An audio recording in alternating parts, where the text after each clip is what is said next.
The notification lit up my phone at 4:22 a.m. In the darkness of our Portland bedroom, the blue glow illuminated the ceiling as I fumbled to silence it. Unusual activity alert.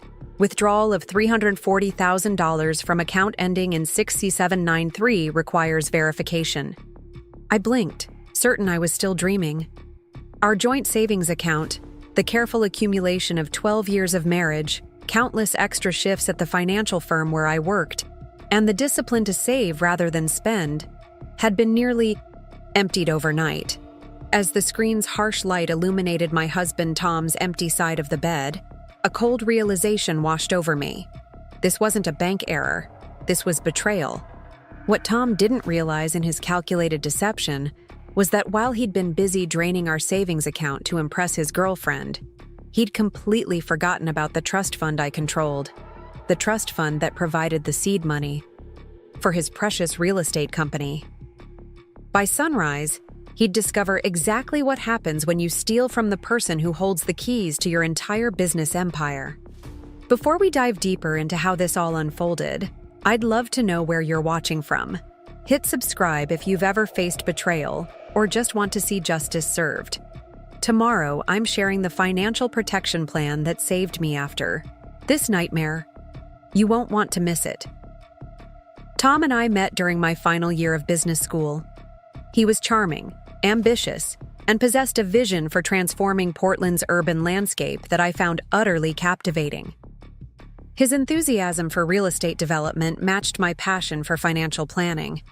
We seemed perfectly matched, the developer with big dreams and the financial advisor who could help make them reality. "We'll build something extraordinary. Together," he'd promised the night he proposed at Vista House overlooking the Columbia River Gorge. I believed him completely. When my grandmother passed away 3 years into our marriage, she left me with a substantial trust fund, nearly $2 million with a specific provision that the assets be used for entrepreneurial ventures. Tom had been struggling to secure investors for his first major development project, a boutique apartment complex in the Pearl District. "This could be our opportunity," I suggested one evening as we sat on our back deck, rain pattering gently on the awning above us. My grandmother's trust could provide the seed funding. Tom's eyes had lit up, but I'd been pragmatic. Working as a financial advisor had taught me the importance of protection and clear boundaries, even in the most trusting relationships. "I want to help you build this dream," I told him, "but I need to ensure the investment is structured properly." Tom had laughed, kissing my forehead. "Always the cautious one, Becky. Whatever makes you comfortable." What made me comfortable was maintaining control of the trust as its trustee while establishing a limited partnership agreement that gave Mitchell Properties access to the capital it needed. Tom signed the paperwork without much scrutiny. Casual flick of his wrist on each signature line, while joking that all the legal language was just unnecessary red tape between husband and wife.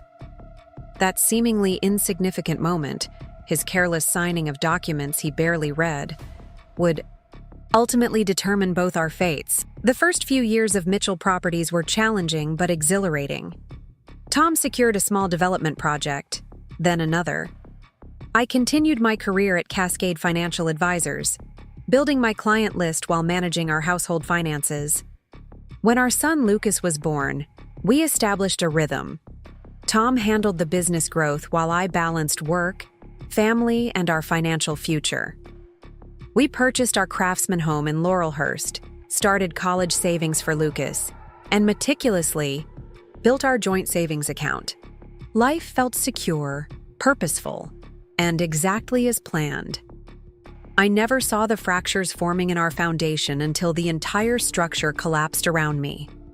Looking back, I can identify the warning signs that appeared nearly 8 months before, that middle-of-the-night bank alert. Tom began working increasingly late hours, missing Lucas's soccer games and family dinners. "The Overlook project is at a critical stage," he'd explain, referencing his largest development to date, a luxury condominium complex overlooking the Willamette River. "This is what will put Mitchell Properties on the map." I believed him because I wanted to believe him. Because trusting your spouse is what you're supposed to do. Then came the password changes on his laptop and phone. The sudden insistence on separate credit cards to simplify business expense tracking. The weekend conferences that required no input from me despite my financial expertise. Most telling was his new interior designer, Olivia Carter, a recent Portland transplant with a sleek portfolio and an even sleeker presence. She began appearing in conversations with increasing frequency. Olivia thinks the penthouse units should feature floor-to-ceiling windows. Olivia has connections with furniture importers who can outfit the model units.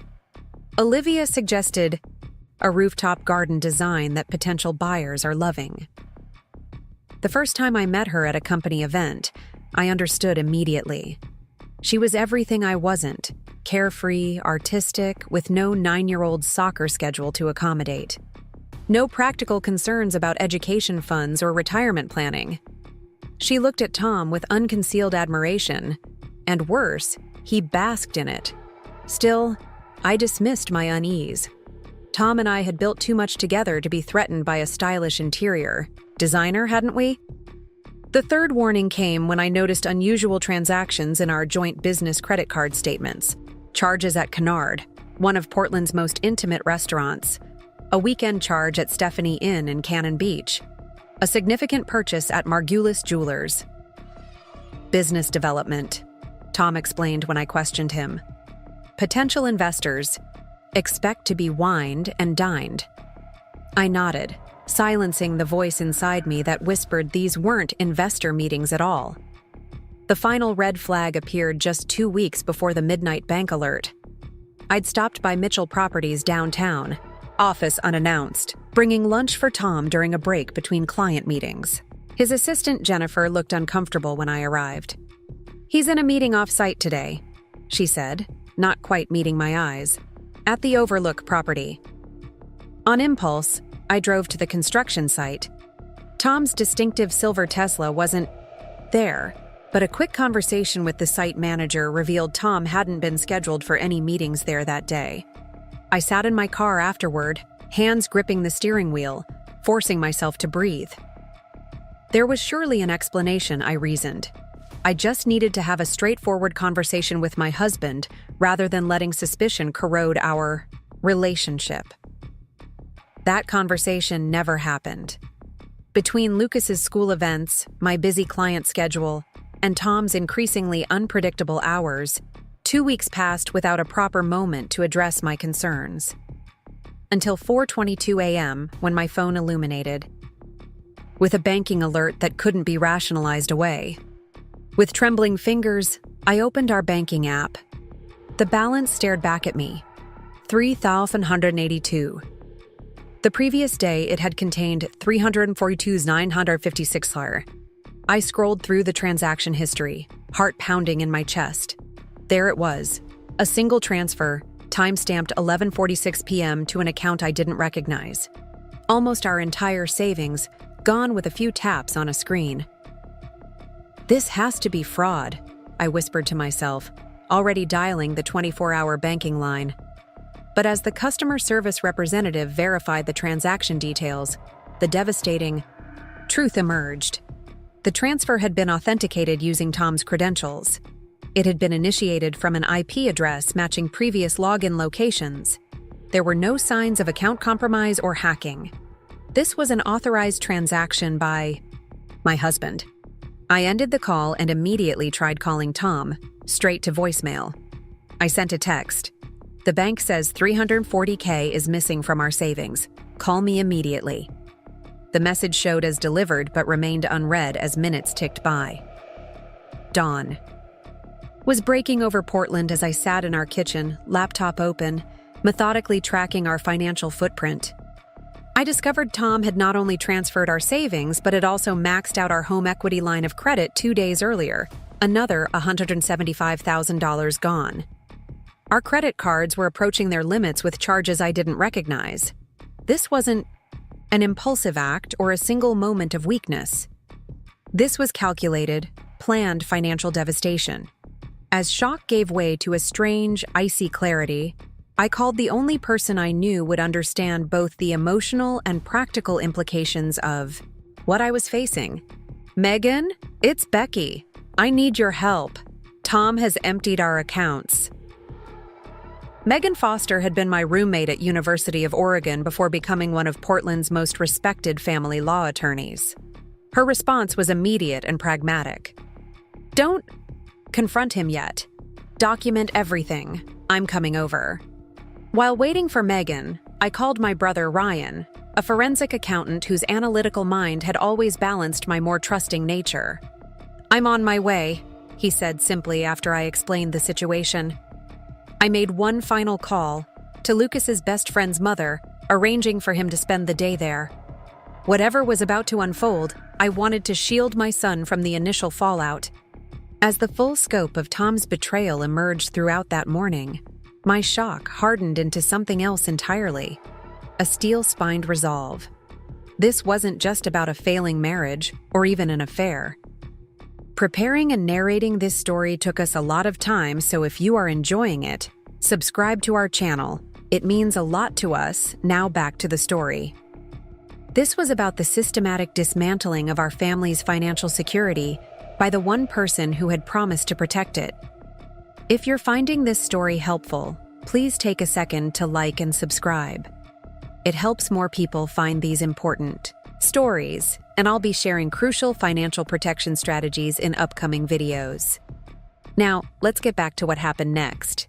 By 10 a.m., my kitchen had transformed into a war room. Megan spread legal documents across the table while Ryan worked through financial records on his laptop. The picture they painted was even worse than I'd initially feared. "He's been moving money strategically for months," Ryan said, turning his screen to show me a spreadsheet tracking incremental withdrawals. Small enough amounts to avoid triggering alerts. The large transfer last night was just the final move. Megan looked up from her review of our property documents. "The good news, if we can call it that, is that he's made some critical oversights." "Like what?" I asked, desperately needing any advantage. "Like forgetting that your grandmother's trust is the controlling entity in Mitchell Properties," she said, "and that you remain the sole trustee with fiduciary control." Ryan nodded, in agreement. "He's taken your liquid assets, but he's completely vulnerable at the company level. Based on these partnership documents, you have the authority to freeze business accounts, restrict access to project funding, and potentially even remove him as managing partner." The realization washed over me in waves. Tom had been so focused on extracting cash that he'd overlooked the foundation everything was built upon: the trust fund that had launched his entire career, the legal structure I had insisted upon despite his casual dismissal of unnecessary red tape. "He thinks he's left me with nothing," I said slowly, "but he's actually left himself completely exposed." Megan's expression was grim but determined.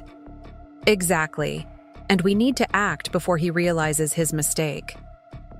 We developed a three-phase strategy. First, immediate financial triage, freezing remaining credit lines, documenting the unauthorized transfers, and filing fraud reports where applicable. Second, trust enforcement, exercising my authority as trustee to protect the remaining assets under my control and restrict Tom's access to business accounts. Third, strategic confrontation, meeting Tom on ground of my choosing with full legal support and irrefutable documentation of his actions. As Ryan made calls to financial institutions and Megan drafted emergency legal motions, I received a text from Tom. "We need to talk. I can explain everything. Meet me at home at 7.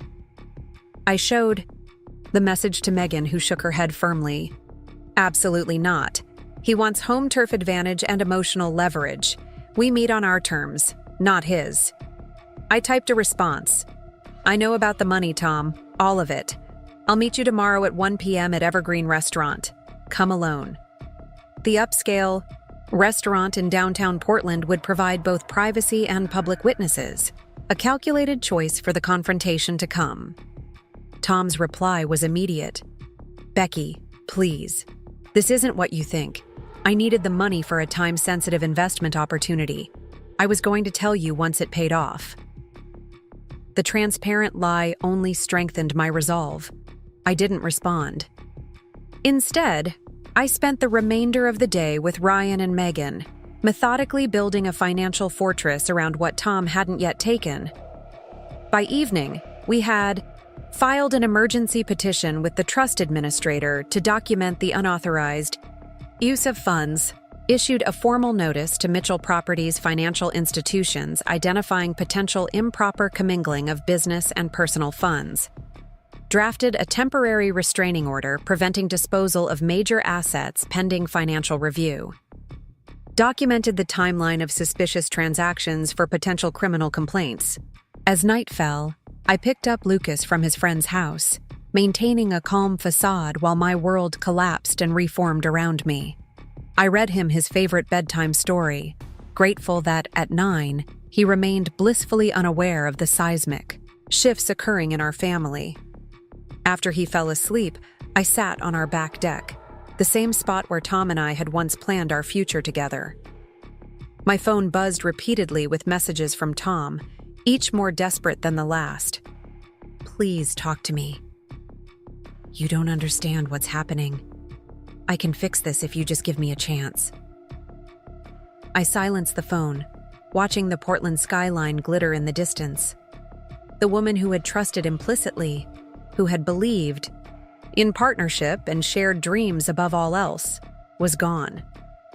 In her place stood someone new, someone who understood that sometimes protection requires power, and sometimes justice requires consequences. Tomorrow, Tom would discover exactly who I had become.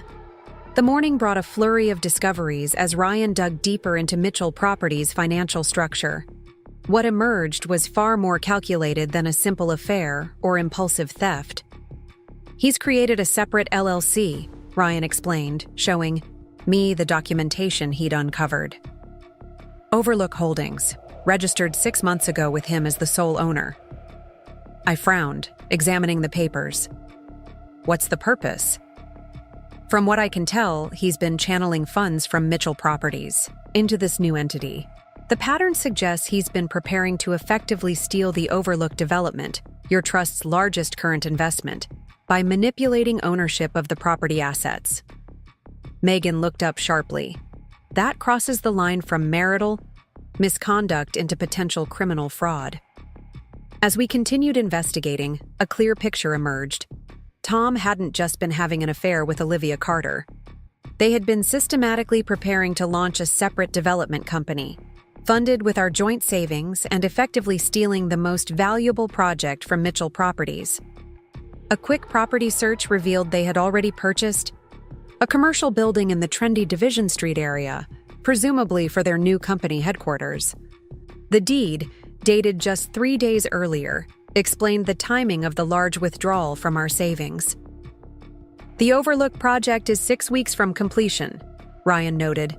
"If he managed to transfer ownership before the condos hit the market, he'd walk away with millions while leaving the original investment structure, and me, with nothing," I finished. Perhaps most painful was discovering a lease agreement for a luxury apartment in the Pearl District, beginning the following month, with both Tom's and Olivia's names listed as tenants. While I'd been helping Lucas with science projects and managing our household, Tom had been planning an entirely new life. My phone buzzed with a text from an unknown number. "Becky, this is Olivia. Tom told me you're upset about the business restructuring. I think there's been a misunderstanding. Tom said you'd agreed to step back from Mitchell Properties once the Overlook was complete. Can we talk?" The audacity was breathtaking. I showed the message to Megan, who advised against responding. "She's fishing for information," Megan said, "and trying to establish a narrative that you had knowledge and consent. Don't engage." By midday, Ryan had traced the missing $340,000. As we suspected, it had been transferred directly to Overlook Holdings' new business account, along with the home equity line funds. "He's left a perfect paper trail," Ryan said, almost admiringly. "It's like he didn't even consider that anyone would look." He didn't think I would understand enough to challenge him, I replied, the truth of it settling heavily. He's always handled the business details. He thinks I'm financially naive despite literally being a financial advisor. That underestimation is now his greatest vulnerability, Megan said, gathering her documents. Are you ready for what comes next? I nodded, a strange calm settling over me. The emotional devastation would come later. The grief for my marriage, the anger over betrayal, the worry for Lucas. But right now, clear action was required. I'm ready, I said. Let's finish this. Evergreen Restaurant occupied the top floor of a downtown Portland high-rise, its wall-to-wall windows offering panoramic views of Mount Hood on clear days. I arrived 30 minutes early, accompanied by Megan, who would remain at the bar within sight of our table. I had chosen my appearance carefully, a tailored charcoal suit I normally reserved for meeting with high-net-worth clients, minimal jewelry, hair pulled back severely. This wasn't a reconciliation meeting between husband and wife. This was a negotiation between opposing financial interests. Tom arrived exactly at 1, immediately scanning the restaurant.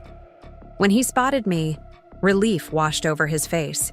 He was impeccably dressed as always, though I noticed the slight disarray in his normally perfect presentation. A missed button, tension around his eyes. "Becky," he said, sliding into the seat across from me.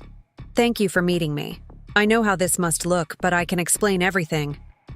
I remained silent, placing my phone on the table between us, recorder app visibly running. His eyes flicked to the phone. "Is that necessary?" "I think we're beyond concerns about necessity, Tom. You stole $340,000 from our joint savings and $175,000 from our home equity line. You've established a separate business entity and apartment lease with your interior designer. Necessary left the building quite some time ago." He flinched at the precision of my information, but recovered quickly. Tom had always been skilled at improvisation, at reshaping narratives to his advantage. "It's not theft when it's between spouses," he said, leaning forward earnestly. "Yes, I moved our money, but it's for an investment opportunity that couldn't wait. The Overlook project revealed a gap in the market that needed immediate action.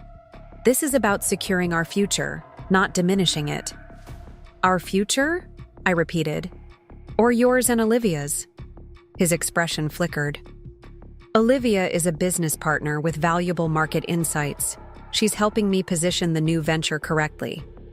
"Is that why you've signed a lease together for the Pearl District apartment?" Tom's facade cracked slightly. He hadn't expected this level of information. "Look, Becky, I know this is painful, and I handled it badly. I should have discussed the business restructuring with you directly. But the Overlook's success created opportunities that required quick action. Once everything is established, we can discuss fair distribution of assets." I allowed a small smile. "That's an interesting perspective. Tell me, in this distribution of assets, were you planning to include the trust fund investment that made Mitchell Properties possible in the first place?" He waved dismissively. "That initial investment has been repaid multiple times over through the company's success. The current projects represent new value creation." "I see.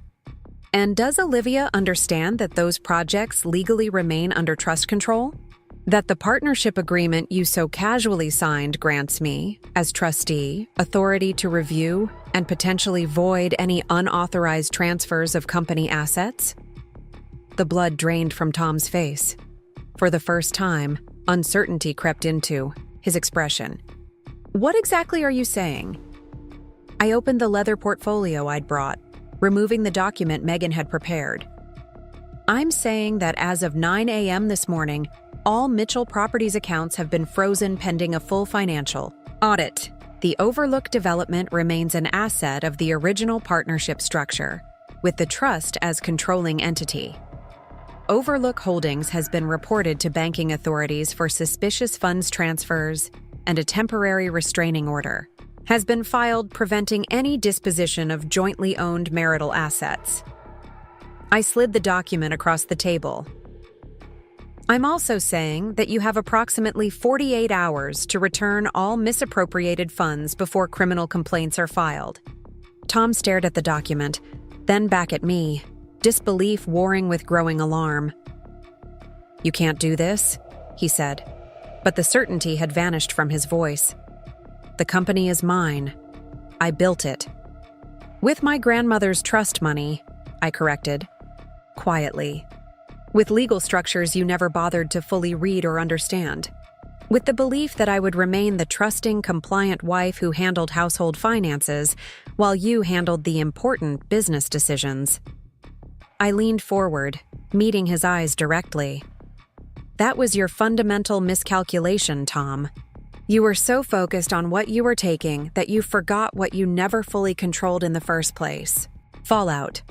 The 48 hours following our confrontation unfolded with breathtaking speed.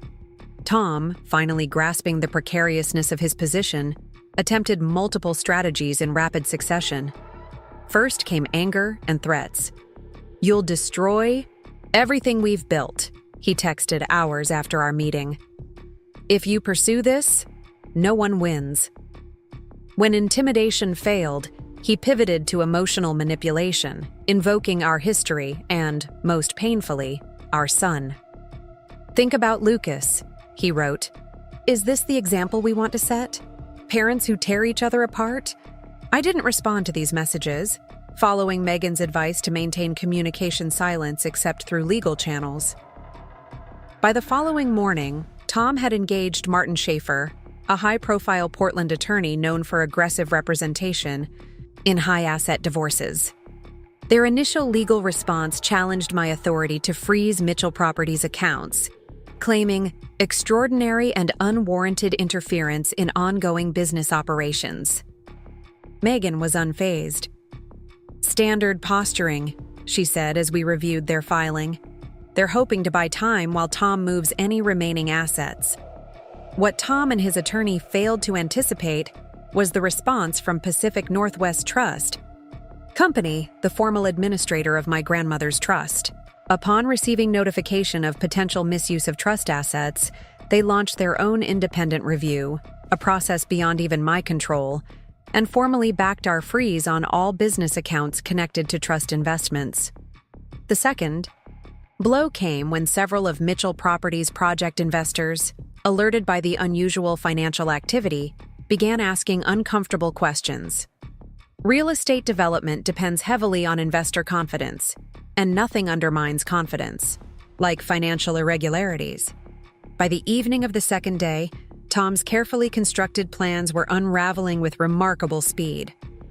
His new company couldn't function without the capital he'd attempted to divert.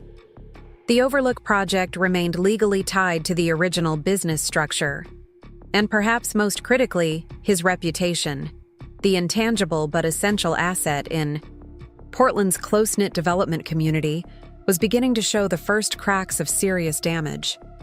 I hadn't intended public exposure, but Portland's business community was too interconnected for secrets. Whispers spread, questions arose, partners and investors grew concerned. Through it all, I maintained my normal routine as much as possible, meeting with clients, attending Lucas's school events, even hosting his scheduled playdate as if our family's foundation wasn't crumbling beneath us. My son deserved stability amid chaos, and maintaining these ordinary patterns became my emotional anchor. Lucas, perceptive as most 9-year-olds are, sensed something was wrong despite my efforts.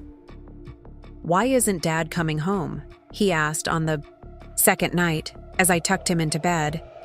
I had prepared for this question, determined to be truthful without burdening him with adult complexities. "Dad and I are having some grown-up problems that we need to work out," I told him, smoothing his hair back from his forehead. "He's staying somewhere else for a little while we figure things out." "Is it because you're fighting?" "It's because we disagree about some important things," I said carefully. "But we both love you very much, and that will never change." He seemed to accept this explanation, but as I turned to leave, he asked, "One more question that broke my heart. Are you and Dad getting a divorce like Tyler's parents?" I sat back down on the edge of his bed. "I don't know yet, sweetheart, but I promise that whatever happens, you'll always be our priority." It was the most honest answer I could give while my own future remained so uncertain. On the morning of the third day, just as the 48-hour deadline approached, Tom finally requested a proper meeting with legal representation present. The confrontation at Evergreen had been just the opening move. Now, the real negotiation would begin. As the legal proceedings unfolded over the following weeks, I experienced a transformation far more profound than I had anticipated. The initial shock and betrayal gradually gave way to something unexpected, a reclamation of power I hadn't realized I'd surrendered. For 12 years, I had been the supportive wife, the careful financial planner handling household matters while Tom pursued the real business. Despite my professional expertise in finance, I had accepted his dismissive attitude toward my input in Mitchell Properties. I had allowed my confidence in business matters to be subtly undermined by his impatience with my questions or concerns. "This is why we divide and conquer, Becky," he'd say with that charming smile whenever I asked for deeper explanations of business decisions. "You handle our family's finances, I'll handle the company." I had accepted this division without recognizing how it diminished my role in our partnership. Now, forced by crisis to step fully into my financial authority, I discovered capabilities I had allowed to remain dormant. The trust recovery team appointed me as interim financial controller for Mitchell Properties while the legal matters proceeded. Suddenly, I was reviewing development budgets, meeting with investors, and making decisions about project timelines. All tasks Tom had insisted were too complex or stressful to burden me with. To my surprise, I excelled. My training as a financial advisor, combined with years of observing Tom's business from the periphery, gave me a unique perspective. I identified inefficiencies he had overlooked, restructured loans at more favorable terms, and communicated with clarity that reassured nervous investors. "You have a remarkable grasp of the business for someone who hasn't been directly involved," commented James Harrington, one of the company's primary investors, after a particularly productive meeting. "I've been more involved than anyone realized," I replied, including myself. This professional evolution paralleled a personal one. The woman who had defined herself primarily as Tom's wife and Lucas's mother was rediscovering her identity as an individual with independent strengths and ambitions. I reconnected with long-neglected friends, started trail running again after years of abandoning my favorite exercise, and even enrolled in a specialized course in real estate investment analytics, something I'd mentioned wanting to do years earlier, only to have Tom suggest it wasn't necessary. Most significantly, I began having honest conversations with Lucas about resilience and integrity in age-appropriate ways. Rather than shielding him completely from the family's challenges, I used simplified versions of our situation to help him understand important life lessons.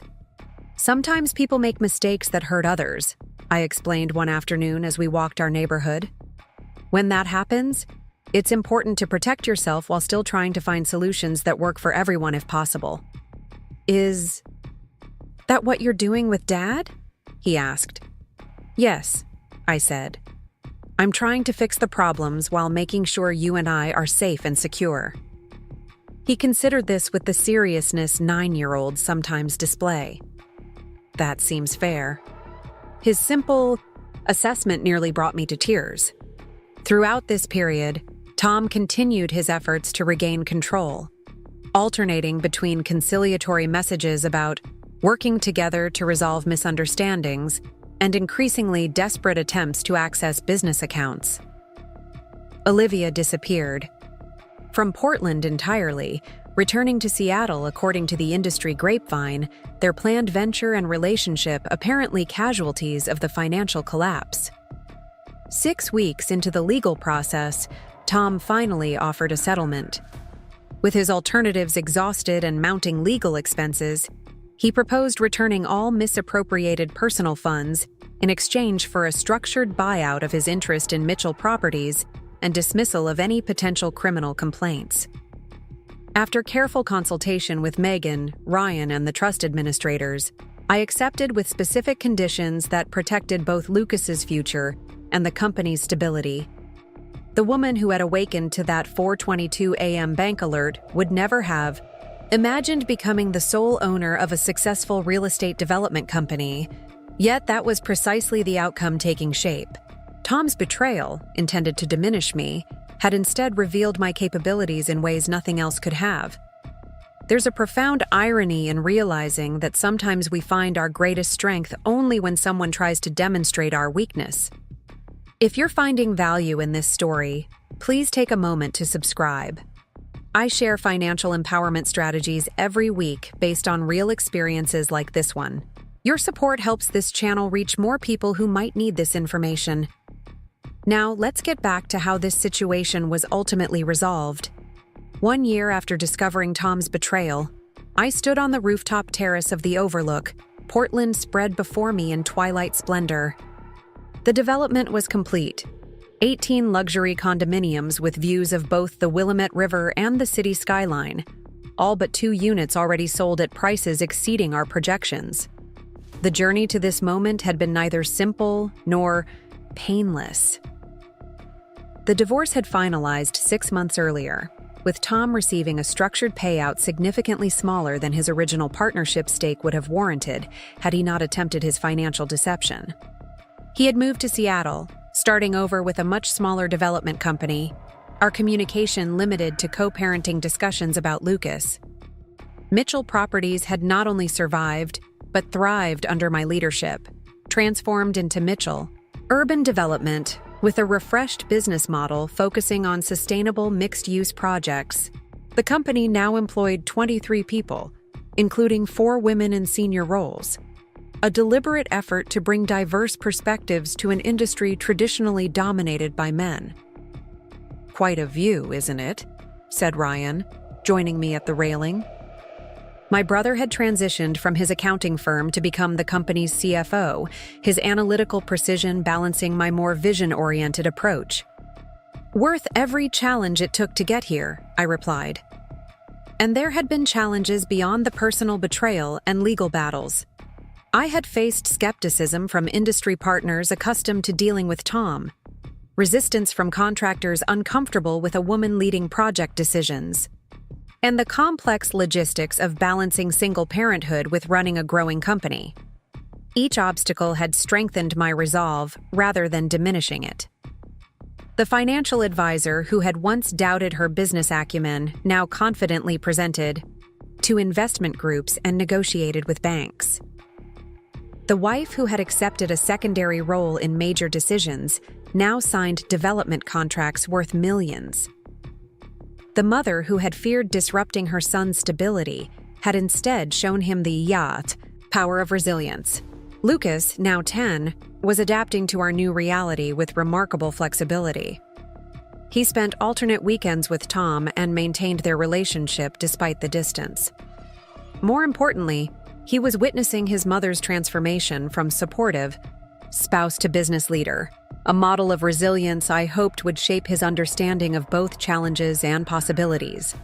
"Mom, this building is epic," he had declared during his first visit to the completed Overlook, running from window to compare the views. "And you made it happen." His simple assessment had meant more than all the professional recognition combined.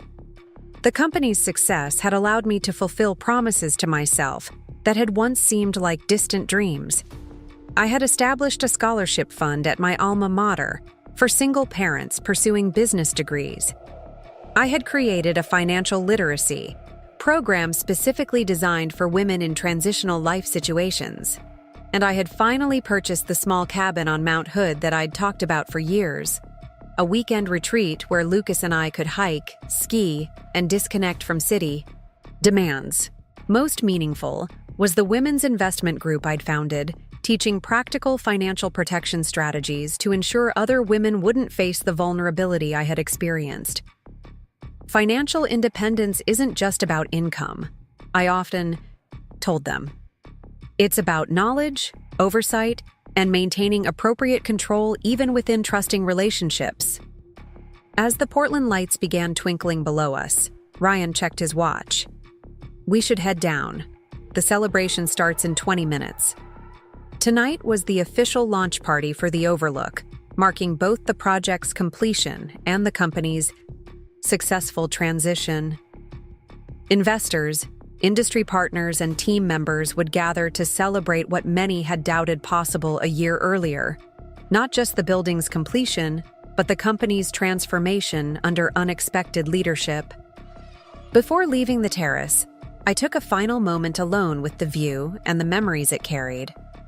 The pain of betrayal had not disappeared entirely. Such wounds leave permanent marks.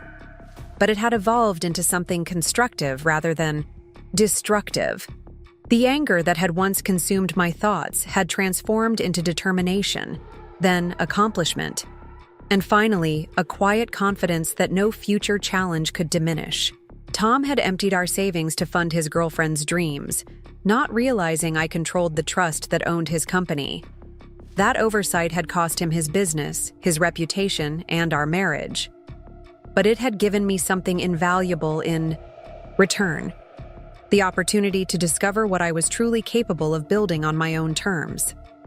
As I reflect on the journey from that 4:22 a.m. banking alert to standing as the CEO of a successful development company, I've come to recognize that financial betrayal offers lessons that extend far beyond the immediate crisis. The most profound truth I've learned is that true security never comes from what others provide for us, not even from those closest to us.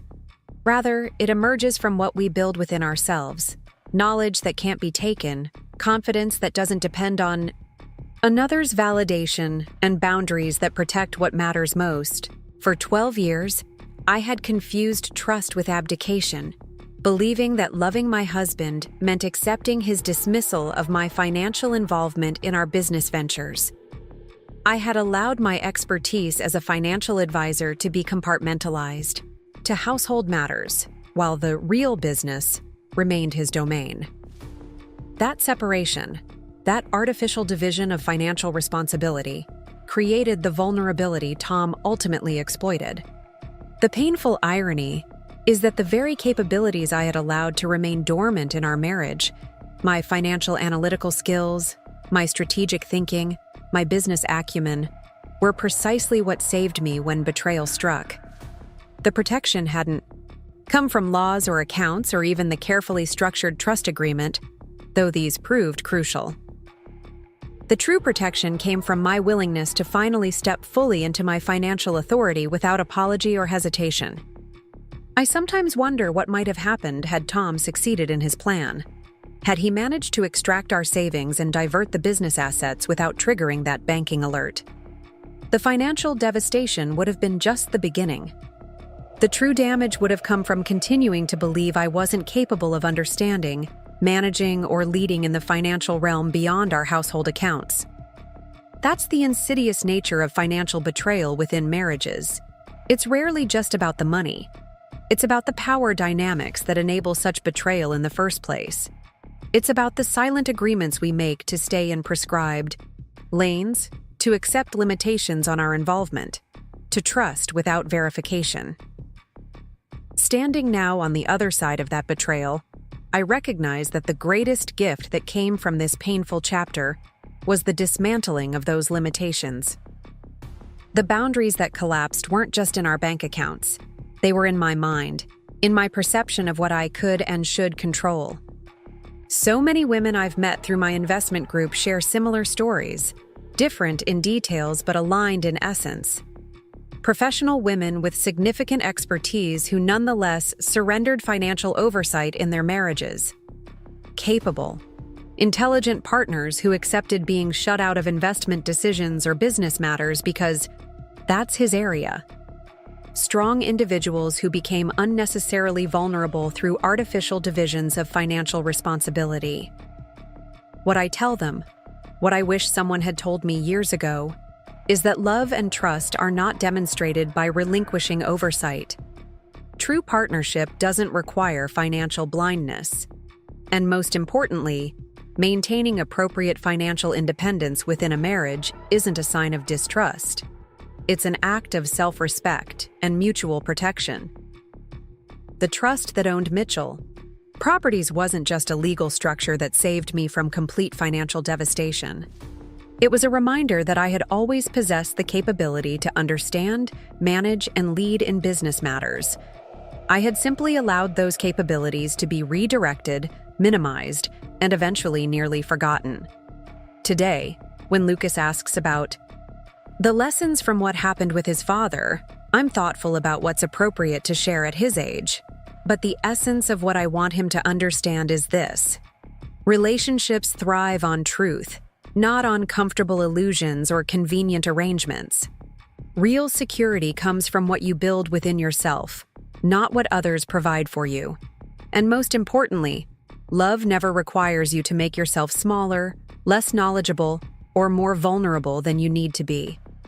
Tom emptied our savings to fund his girlfriend's dreams, forgetting that I controlled the trust that owned his company. That oversight cost him everything he'd built. But his greater miscalculation wasn't forgetting the legal structure of our business arrangement. It was forgetting who I was capable of becoming when necessary.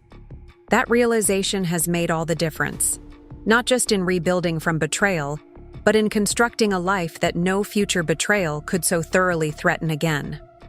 The morning after, the night, the banking alert illuminated my bedroom at 4:22 a.m. marked the beginning of a journey I never anticipated taking. In those first raw moments of discovery, I couldn't have imagined the path that would unfold. From shocked betrayal to strategic action, from legal maneuvering to professional transformation. But before any of that could begin, I had to survive. The morning after. As dawn broke over Portland, casting long shadows across our empty driveway where Tom's Tesla should have been, I moved through our home with a strange detachment. Every photograph, every piece of furniture, every shared possession suddenly felt like evidence in a case I was still struggling to comprehend. 12 years of marriage, reduced to transaction records and missing funds. Lucas slept peacefully, upstairs, his world still intact in dreams if nowhere else. I envied his temporary ignorance as I prepared his favorite breakfast, blueberry pancakes with real maple syrup, a ritual of normalcy that felt necessary for us both. "Where's Dad?" he asked immediately upon entering the kitchen, his eyes scanning the room with the straightforward assessment of childhood. "He had an early meeting," I said, the first of many careful half-truths I would tell in the coming days. "He'll be gone for a few days for work." Lucas accepted this with a shrug, more interested in the stack of pancakes than his father's absence.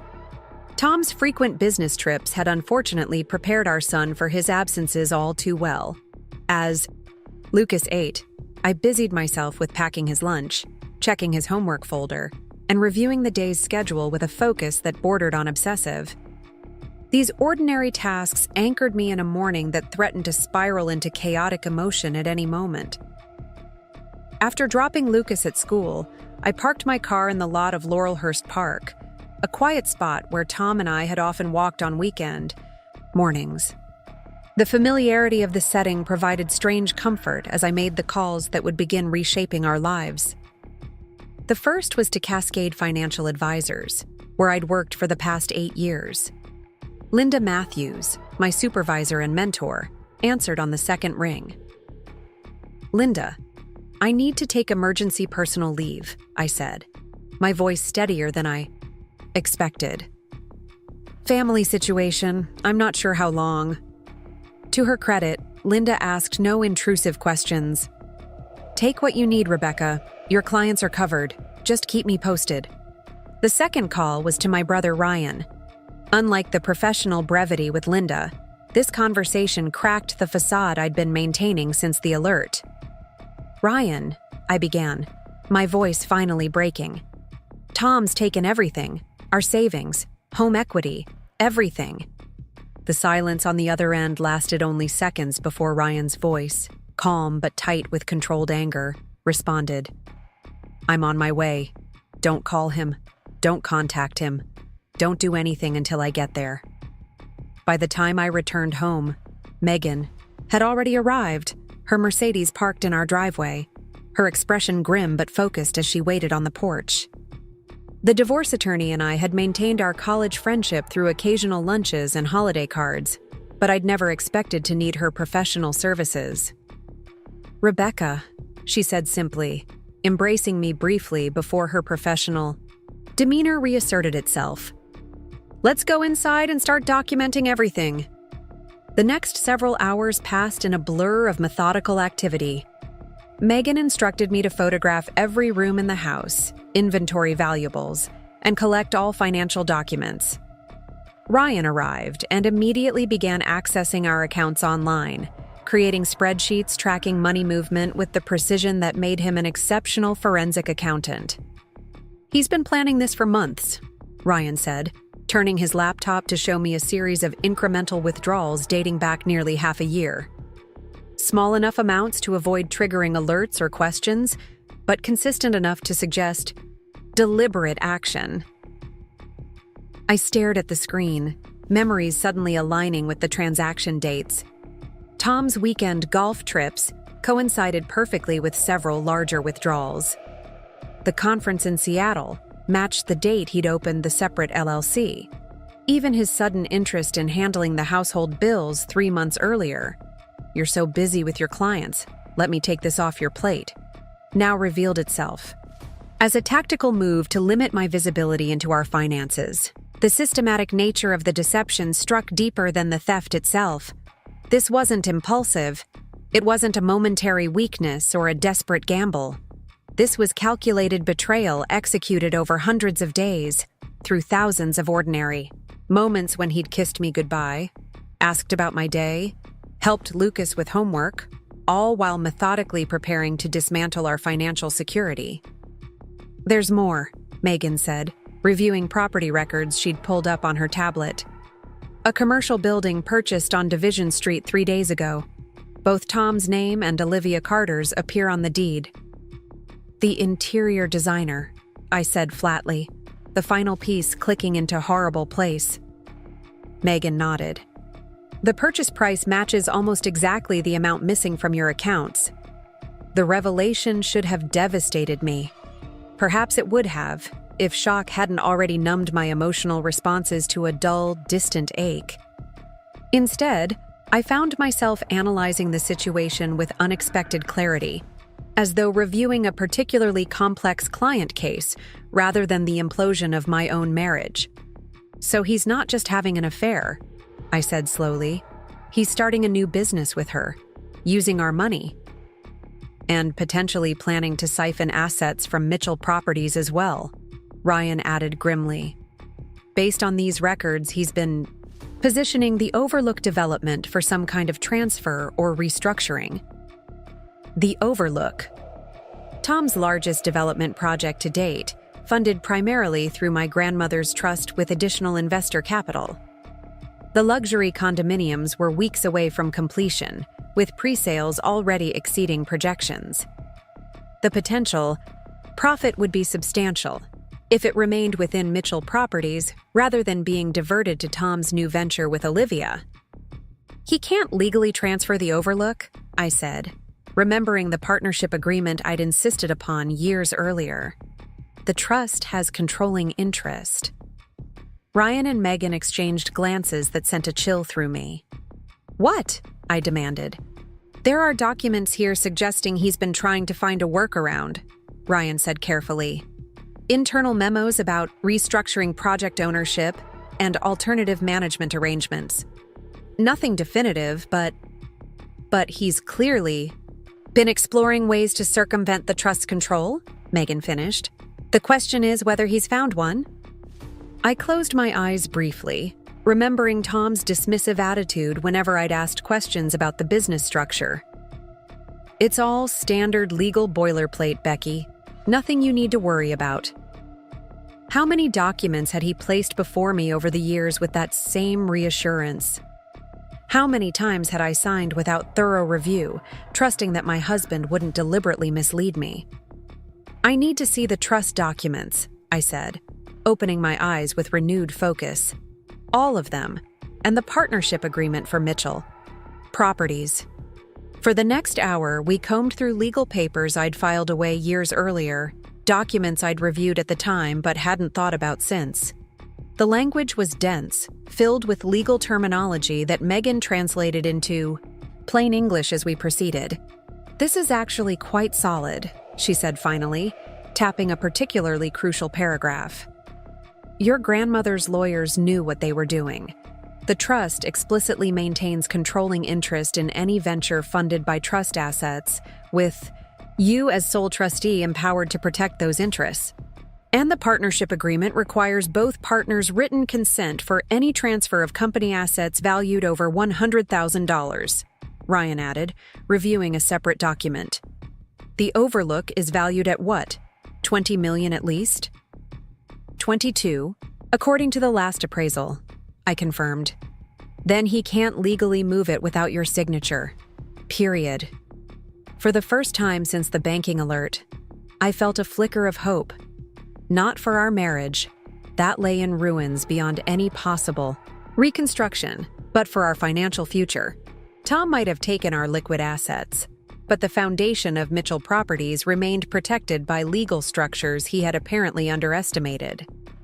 As afternoon stretched into evening, we developed a preliminary strategy focusing on 3 simultaneous tracks: documenting the unauthorized withdrawals for potential criminal complaints, securing the remaining assets under trust control, and preparing for the inevitable confrontation with Tom. Through it all, I maintained a strange, emotional distance, as though watching someone else's life unravel rather than my own. The true impact, the grief, the rage, the humiliation, remained held at bay by the urgent necessity of practical action. That detachment shattered only once, when I entered our bedroom to gather documents from Tom's desk and caught sight of our wedding photo on the nightstand. The beaming couple on the Oregon coast, wind tousling our hair as we held each other against the backdrop of crashing waves, seemed like strangers from another lifetime. I turned the frame face down with trembling hands, then sank onto the edge of the bed, suddenly overwhelmed by the magnitude of what was happening. Megan found me there minutes later, silent tears streaming down my face. "Do you know what's worst?" I asked, not looking up. "It's not even the money. It's that I never saw this coming. I'm literally a financial advisor. I help people protect their assets every day, and I couldn't see what was happening in my own marriage." Megan sat beside me, her professional demeanor softening. "Rebecca, you couldn't see it because you were doing what we're all told makes a marriage work. Trusting your partner. That's not a failure on your part. It's a betrayal on his." I wiped my eyes, forcing myself back to the present urgency. "Lucas will be home from his playdate soon. I need to pull myself together." "What are you going to tell him?" "As little as possible for now," I said firmly. "He deserves protection from adult problems." Megan nodded. "One thing at a time. Let's focus on securing what we can today. The emotional fallout, that will take longer to address." As we left the bedroom, my phone chimed with a text from Tom. "Just landed in Portland. We need to talk. Everything can be explained." I showed it to Megan, who shook her head firmly. "Don't respond yet. We're not ready. He doesn't know what we know, and that's our advantage right now." For the first time in our 12-year marriage, I deliberately ignored my husband's message. Instead, I focused on preparing dinner for Lucas, reviewing his homework, and maintaining the illusion of normalcy for one more evening, the last ordinary night our family would ever know. As I tucked Lucas into bed, his sleepy voice asked the question I'd been dreading. "When is Dad coming home?" "Not tonight, buddy," I said, smoothing his hair back from his forehead, a gesture so achingly familiar it nearly broke my composure. "Again. He has some work things to take care of." Is it for the overlook? He said when it's finished, we can have the biggest party ever. With a chocolate fountain. I managed a smile that felt like it might shatter my face. We'll see about that chocolate fountain. Sleep tight, Lucas. Downstairs, Ryan and Megan waited with the strategy we'd developed over hours of careful analysis. The next steps were clear, if daunting: freeze accounts, document evidence, prepare legal motions, and arrange a controlled confrontation that would minimize Tom's ability to cause further damage. What remained unclear was whether I possessed the strength to execute this strategy. To face not only Tom's betrayal, but the public exposure of our disintegrating marriage, the inevitable questions from friends and colleagues, and most painfully, the gradual revelations Lucas would need as his family structure changed forever. As if reading my thoughts, Ryan placed his hand on my shoulder. You can do this, Becky. You're stronger than you've been allowed to believe. His words resonated in a way I couldn't immediately understand. Allowed to believe. As though my perception of my own capabilities had been subtly shaped by years. Of Tom's casual dismissals and redirections. As though my strength had been there all along, waiting for circumstances dire enough to demand its emergence. That night, after Megan and Ryan had gone, I sat alone in our darkened living room, surrounded by the physical manifestations of the life Tom and I had built. The artwork we'd collected, the photographs of shared vacations, the comfortable furniture chosen together. Everything felt simultaneously familiar and foreign, like returning to a childhood home now occupied by strangers. My phone contained 7 missed calls and numerous text messages from Tom, each more urgent than the last. I read them with detached interest, noting how his tone evolved from casual explanation. Quick business opportunity came up, we'll explain everything tomorrow. To mounting concern, why aren't you responding? To barely concealed panic, please call me back, this isn't what you think. The final message sent at 11:42 p.m. revealed the first glimpse of his realization. Have you frozen the business accounts? Call me immediately. There are obligations that must be paid tomorrow. I turned off the phone without responding. In the silence of our home, with Lucas sleeping peacefully upstairs and my husband somewhere across Portland gradually recognizing the precariousness of his position, I made a decision that would define everything that followed. This wasn't just about recovering stolen funds or untangling business assets. This was about reclaiming something more fundamental that had been incrementally surrendered throughout our marriage: my financial agency, my professional confidence, and my belief in my own judgment. Tom had emptied our accounts to fund his girlfriend's dreams, not realizing I controlled the trust that owned his company. His oversight would cost him far more than money. It would cost him the carefully constructed narrative that had allowed him to operate unchecked for years, the story of the brilliant businessman husband and the supportive wife who handled smaller financial matters while he managed the important decisions. That story ended tonight. Whatever narrative emerged from the ruins would be one I actively shaped, not one I passively accepted. As I finally went upstairs to our bedroom, removing Tom's pillow from the bed in a gesture that felt both petty and necessary, I recognized that something fundamental had shifted within me. The shock remained. The pain certainly awaited proper processing. But beneath it all emerged a steely determination I'd forgotten I possessed. Tomorrow would bring confrontation, legal maneuvering, and the beginning of a long, complex process of disentanglement. But for tonight, I allowed myself the small victory of this realization. Tom might have taken our savings, but he had overlooked something far more valuable: my capacity to fight back. The trust revelation. The Pacific Northwest Trust Company occupied a discreet corner office in downtown Portland's financial district, its understated exterior belying the significant wealth managed within. As I approached the building the morning after discovering Tom's betrayal, I felt a curious blend of trepidation and resolve. This office represented both my greatest vulnerability and my strongest protection. Martin Schaefer, the trust administrator, who had worked with my grandmother for decades, greeted me with the formal courtesy that characterized all our previous interactions. At 72, with steel gray hair and wire-rimmed glasses, he projected exactly the image of conservative financial stewardship one might expect. "Mrs. Mitchell," he said, rising from behind his desk, "your assistant mentioned this was urgent. How can I help you?" I took a seat, placing the folder Megan had prepared on his desk. "I need to discuss emergency measures regarding the trust's investment in Mitchell Properties." His expression remained neutral, but his posture straightened. Slightly, the subtle shift of a financial professional recognizing potential trouble. "What sort of emergency measures?" "My husband has misappropriated substantial personal funds and appears to be attempting to divert assets from Mitchell Properties to a separate entity he's established with a business partner."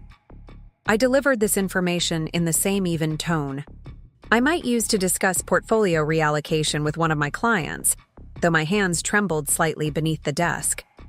Martin removed his glasses, polishing them methodically as he processed my statement. "That's a serious allegation, Mrs. Mitchell." "It's not an allegation, Mr. Schaefer. It's a documented fact." I opened the folder, presenting the evidence. Ryan had compiled overnight transaction records, property deeds, the newly established LLC paperwork. $340,000 removed from our joint savings without my knowledge. $175,000 from our home equity line, all transferred to this new company, Overlook Holdings, established by my husband and his. I hesitated, the word sticking momentarily. His girlfriend. Martin reviewed the documents with the careful attention I'd expected, asking occasional clarifying questions that revealed his quick grasp of the situation's complexity. He paused longest over the trust's original investment documentation in Mitchell Properties. "Your grandmother was quite specific about the protections she wanted built into any business investments from this trust," he noted. "At the time, I recall thinking her requirements unusually stringent. She was protecting my interests before I understood they needed protection," I acknowledged, a wave of gratitude washing over me for my grandmother's foresight. "Indeed."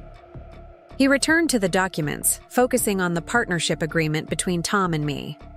"This structure gives you, as trustee, considerable authority to act in situations where trust assets might be compromised." "That's why I'm here," I said, leaning forward slightly. "I need to understand exactly what actions I can take immediately to prevent further damage." Martin considered this carefully, the silence in his office broken only by the distant sounds of traffic 14 floors below. When he finally spoke, his tone carried the weight of professional certainty. "As trustee, you have 3 immediate options. First, you can freeze all accounts associated with Mitchell Properties pending a full audit. Second, you can restrict signatory authority to require your approval for any expenditure over a nominal amount. Third, you can initiate the dissolution clause that would effectively begin unwinding the partnership." "I don't want to dissolve the company," I said quickly. "Mitchell Properties employs 20 people and has ongoing projects with contractual obligations. The Overlook development alone represents commitments to buyers, contractors, and investors." Martin nodded approvingly. "A responsible perspective. The freeze and restricted authority options would allow operations to continue, under proper oversight, while preventing any improper transfers or commitments." "How quickly can these measures be implemented?" "I can initiate the process immediately. Given the documented evidence of potential misappropriation, we have clear grounds for emergency action." He paused, considering something further. "There's another aspect of the trust agreement you should be aware of, Mrs. Mitchell, a provision your grandmother specifically requested, but that hasn't been relevant until now." He turned to his computer, typing briefly before turning the screen toward me. "Section 7, Paragraph 3 of the Trust Declaration. It pertains to management assumption in cases of compromised business interests. I leaned forward, reading the dense legal text displayed on his monitor. As I absorbed the implications, a chill ran through me. Not of fear, but of dawning comprehension of the power I had possessed all along without fully understanding it. The provision explicitly authorized the trustee, me, to assume direct management control of any business entity in which the trust held a controlling interest if there was documented evidence of mismanagement, self-dealing, or actions contrary to the entity's established interests.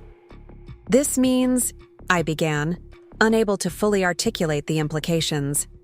It means, Mrs. Mitchell, that you have the legal authority to remove your husband from operational control of Mitchell Properties and assume that role yourself, should you determine such action necessary to protect the trust's investment. The magnitude of this revelation momentarily overwhelmed me. Throughout our marriage, Tom had positioned himself as the indispensable business genius, while I remained the supportive spouse who handled our personal finances. The partnership agreement acknowledging my majority ownership through the trust had seemed like a formality, a legal structure that existed on paper but had little practical impact on our day-to-day operations. Yet here was the truth in black and white. I had always possessed the authority to take control if necessary. I had simply never imagined circumstances dire enough to warrant exercising it. I should note, Martin continued carefully, that invoking this provision would likely trigger significant resistance and potential litigation from your husband. It would not be without conflict. Nothing about this situation will be without conflict, Mr. Schaefer, I replied, my voice steadier than I expected. My husband emptied our savings account to fund a business with his girlfriend. He's attempting to divert company assets developed with trust money. Conflict is unavoidable. Martin studied me with an appraising gaze, as though seeing me clearly for the first time. What would you like me to do, Mrs. Mitchell? Begin the account freeze process immediately, I said without hesitation. Implement the signatory restrictions requiring my approval for expenditures over $1,000. And I drew a deep breath. Prepare the documentation necessary to invoke the management assumption provision, but hold it in reserve for now. He nodded, making notes as I spoke. A measured approach. We'll have the freeze and restrictions in place by close of business today. The management assumption documents will be prepared as a contingency. As Martin outlined the specific steps that would follow, a strange sense of calm settled over me. The mechanisms designed to protect trust assets, mechanisms I had barely thought about since they were established years earlier, were now activating, precisely as intended. My grandmother's foresight and my own insistence on proper documentation were creating a financial safety net I hadn't known I would need. Before leaving Martin's office, I asked one final question that had been troubling me since discovering Tom's betrayal. The house we live in, our primary residence, it's not part of Mitchell Properties, but we purchased it jointly. Given what's happened with our other joint assets, Martin understood my concern immediately. I'd recommend speaking with your attorney about filing for an emergency temporary restraining order, preventing the sale or encumbrance of your primary residence. Given the documented financial misconduct, most family court judges would grant such an order quickly. I nodded, adding this to my mental list of protective measures to be implemented immediately. The need to approach my own marriage with such legal guardedness felt surreal, transforming what had once been a loving partnership into a series of assets requiring protection from the person I had trusted most. As I prepared to leave, Martin offered a final observation that would resonate through the difficult days ahead. Your grandmother established this trust with unusual structural protections because she believed financial independence was the foundation of all other forms of independence. She wanted to ensure you would always have resources that couldn't be compromised by circumstances or other individuals. He paused, his professional demeanor softening slightly. I believe she would be proud of how you're handling this situation, Mrs. Mitchell. The unexpected personal comment from the usually formal trust administrator brought tears to my eyes for the first time that morning. I blinked them back quickly, unwilling to surrender to emotion when so much practical action remained necessary. "Thank you, Mr. Schaefer. Please proceed with the measures we've discussed. I'll be in touch tomorrow regarding next steps." As I left the trust company and walked through downtown Portland toward my parked car, the city seemed simultaneously familiar and strange. The same buildings and streets I had navigated for years suddenly recontextualized by my new reality. Everything had changed.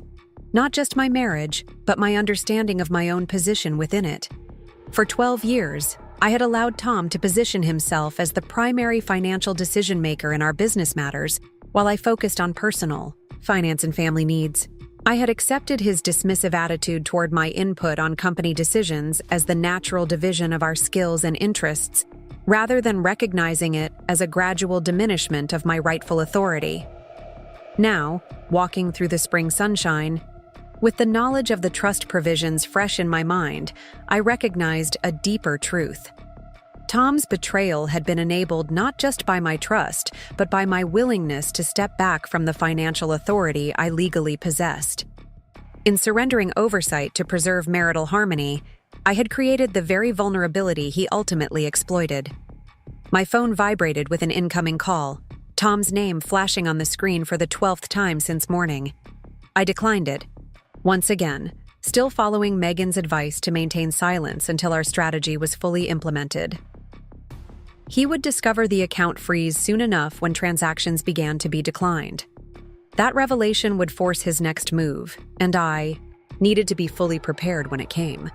As I reached my car, a text message arrived from Ryan. "Freeze confirmed at Pacific Northwest National Bank. Transfers attempted and denied twice already." So it begins, I thought, starting the engine. Tom was discovering the first constraints on his actions, the first indication that his carefully constructed plan was collapsing. His response would reveal much about what challenges lay ahead, whether he would seek negotiation or escalate into aggressive countermeasures. Either way, I was no longer the unaware spouse functioning with incomplete information. The trust revelation had fundamentally altered the power dynamic between us, pulling back the curtain on authority I had always possessed, but never fully claimed. Tom had emptied our accounts to fund his girlfriend's dreams, not realizing I controlled the trust that owned his company. That oversight would cost him dearly, not because of the legal mechanisms themselves, but because those mechanisms had awakened something dormant within me, the recognition of my own financial power and the determination to wield it effectively. As I drove toward Megan's office for our next strategy session, I reflected on the irony that Tom's attempt to financially diminish me had instead catalyzed my financial empowerment. Sometimes betrayal reveals not just the worst in others, but the strongest in ourselves. Capacities that might otherwise have remained undiscovered beneath the comfortable routines of trust and delegation. The trust revelation wasn't just about legal protections or financial controls. It was about reclaiming authority I had incrementally surrendered through years of marriage.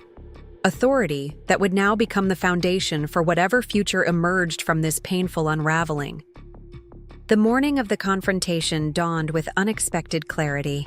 Portland's typical overcast skies had given way to brilliant sunshine, casting long shadows across the kitchen where I sat reviewing documents one final time. The irony wasn't lost on me, nature providing perfect visibility on the day I would finally see my husband for who he truly was. "Are you ready for this?" Ryan asked, joining me at the table with fresh coffee. My brother had barely left my side since that first panicked call, his protective instincts matched only by his methodical approach to unraveling Tom's financial maneuvers. "As ready as I'll ever be," I replied, accepting the steaming mug gratefully. The previous 48 hours had been a blur of legal consultations, financial forensics, and strategic planning, punctuated by careful normalcy whenever Lucas was present. Sleep had been elusive, yet I felt strangely energized, adrenaline and resolve creating a heightened alertness I hadn't experienced before. Megan arrived precisely at 8, impeccably dressed in what I'd come to recognize as her litigation armor, a charcoal suit that somehow conveyed both authority and restraint. "Any communication from Tom this morning?" I shook my head, checking my phone again. "Nothing since yesterday's message agreeing to meet at Evergreen. Either he's planning his own strategy or still believes he can charm his way through this." "Let him think that," Megan said, reviewing her notes. "Underestimation works in our favor." The restaurant Tom had chosen for our meeting, Evergreen, was a calculated selection on his part. Located on the top floor of Portland's historic Ainsworth building, it had been the site of numerous Mitchell Properties celebrations over the years, including the champagne toast when the Overlook development secured its primary financing. The setting was meant to evoke shared success, to remind me of what was at stake if I pushed too hard. What Tom didn't realize was that his choice provided strategic advantages I hadn't anticipated. The restaurant's manager, Sofia Petrovich, had been a client of mine for years. Her financial portfolio, carefully built under my guidance to support her daughter's medical needs, created a loyalty that transcended business relationships. One discreet call had secured us the private dining alcove, a secluded space with its own entrance that would allow for both privacy and controlled access. Sophia had also arranged for the security cameras covering that section to be functioning properly, with footage preserved, evidence collection Tom wouldn't expect. "We should discuss Lucas once more before we leave," I said, turning to the most difficult aspect of our planning. "He has soccer practice until 3. If things go according to schedule, I'll be back in time to pick him up. If not, I'll get him," Ryan assured me. "We'll go for ice cream, then back to my place for that new space game he's been wanting to try. He won't suspect anything unusual." The carefully constructed normality we were maintaining for Lucas's benefit felt both necessary and somehow dishonest, a protective deception that would eventually require painful truth. Finding the right balance between shielding him and preparing him remained my greatest challenge, far more complex than the financial and legal strategies we'd developed. At precisely 10:30, we arrived at Evergreen through the service entrance Sophia had arranged. The restaurant wouldn't open to the public for another half hour, providing a window of privacy as we settled into the alcove. Floor-to-ceiling windows offered stunning views of Mount Hood in the distance, the beauty and incongruous backdrop to the confrontation about to unfold. "Remember, this is an information-gathering mission first," Megan reminded me, arranging documents in precise stacks on the polished table. "We reveal only what's necessary to assess his position and potential cooperation. The most powerful information stays in reserve." Ryan positioned himself at a small side table with his laptop, ostensibly removed from our immediate conversation, but ready to provide financial details as needed. The arrangement was deliberate, creating a visual hierarchy that placed me directly across from where Tom would sit, with Megan beside me as both support and strategic guide. At exactly 11, Sophia herself escorted Tom to our alcove. His momentary surprise at finding me with legal representation was quickly masked behind the confident smile I'd once found charming, but now recognized as a tactical expression, a calculated display designed to disarm and reassure. "Becky," he said, hesitating at the threshold, "I thought we were meeting privately." His eyes moved from me to Megan, then to Ryan in the corner, assessment and recalculation evident in his expression. This situation moved beyond privacy when, "You emptied our accounts without my knowledge," I replied, gesturing to the empty chair across from me. "Please sit down." The formality in my voice clearly surprised him. Throughout our marriage, I had been Rebecca in professional settings, but always Becky in personal interactions, the diminutive name symbolizing an intimacy he had exploited and betrayed. Using my full name reclaimed a boundary he had violated, repeatedly. More surprising to Tom, perhaps, was that he had arrived alone. I had expected Olivia, or perhaps legal representation of his own, but his solitary appearance suggested confidence in his ability to manage me personally. a fundamental miscalculation that revealed how little he truly understood what had changed. "This is unnecessary," he said, taking the seat while maintaining eye contact with me rather than acknowledging Megan or Ryan. "We could have resolved this at home without involving outsiders in a private matter." "A private matter?" Megan interjected, her tone professionally neutral but firm. "Mr. Mitchell, unauthorized removal of $340,000 from joint accounts and $175,000 from a shared home equity line, followed by business formation with a third party using those funds, extends well beyond private marital concerns." Tom's jaw tightened slightly, a tell I recognized from countless negotiations over the years. He hadn't expected such precise knowledge of his actions so quickly. "I was planning to discuss the investment opportunity with Rebecca once the initial arrangements were secured," he said, shifting smoothly to the explanation he had clearly prepared.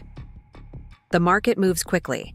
The Division Street property became available unexpectedly, requiring immediate action to secure it below market value.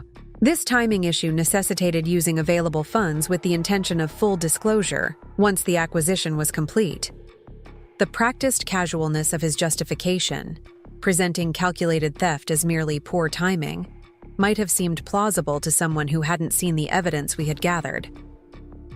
I remained silent, allowing his explanation to hang in the air between us, its inadequacy growing more apparent with each passing second.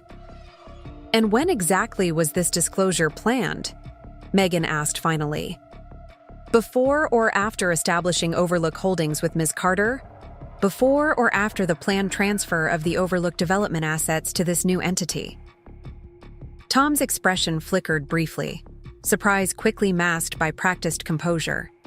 He hadn't anticipated our knowledge extending to the planned asset transfer, the most damaging aspect of his scheme.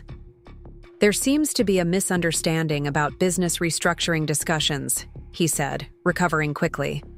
"Preliminary exploration of organizational options doesn't constitute planned action.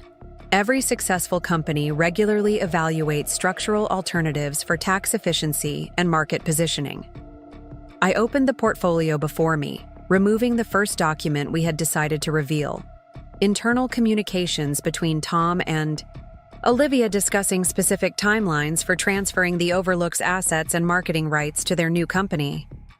"This email from 2 weeks ago outlines a specific execution strategy," I noted, sliding it across the table, "including discussion of how to structure the transfer to minimize Rebecca's awareness until completion. That suggests more than theoretical exploration." Tom glanced at the document, his composure wavering more visibly now.